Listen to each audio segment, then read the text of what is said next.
തണലിൽ ഇത്തിരി നേരം. നാദസ്വര രംഗത്തെ കലാകാര കൂട്ടായ്മ ചേലക്കര ബ്രദേഴ്സിന്റെ 2ാം വാർഷികാഘോഷം തണൽ മാതൃസദനത്തിൽ നടന്നു. പ്രശസ്ത പൾമനോളജിസ്റ്റ് ഡോക്ടർ സതീഷ് പരമേശ്വരൻ ഉദ്ഘാടനം ചെയ്തു.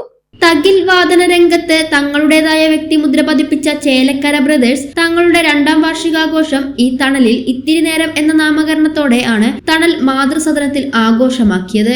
ഒരു ഉത്സവകാലത്ത് തങ്ങൾക്ക് ലഭിച്ച വരുമാനത്തിൽ നിന്നും ഒരു പങ്ക് ജീവിതത്തിൽ ഒറ്റപ്പെട്ടു പോയവർക്കായി മാറ്റിവെച്ചുകൊണ്ടാണ് ചേലക്കര ബ്രദേഴ്സ് കഴിഞ്ഞ ഉത്സവകാലം അവസാനിപ്പിച്ചത്. തണൽ മാതൃസദനത്തിൽ നടന്ന 2ാം വാർഷികാഘോഷം ചേലക്കര ബ്രദേഴ്സ് ടീം ലീഡർ ഉദയന്റെ അധ്യക്ഷതയിൽ ഡോക്ടർ സതീഷ് പരമേശ്വരൻ ഉദ്ഘാടനം ചെയ്തു.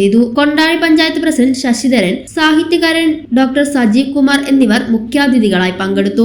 നിള സേവാ സമിതി സെക്രട്ടറി ശശികുമാർ, ഉപസമിതി സെക്രട്ടറി അനൂപ് കുടുംബിനി തുടങ്ങിയവർ സംസാരിച്ചു. മാതൃസദനത്തിലെ അന്തേവാസികൾക്കായി ചേലക്കര ബ്രദേഴ്സിന്റെ നാദസ്വര സംഗീത വിരുന്നും അരങ്ങേറി.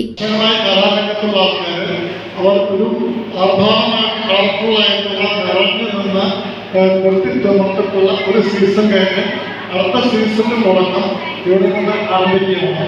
അവരുടെ കല ഇരുന്ന് നിങ്ങൾക്ക് വേണ്ടി ഒരുക്കുകയാണ്. നിങ്ങളെല്ലാവരും അത് ആസ്വദിച്ച് അവരെ അനുഗ്രഹിക്കണം.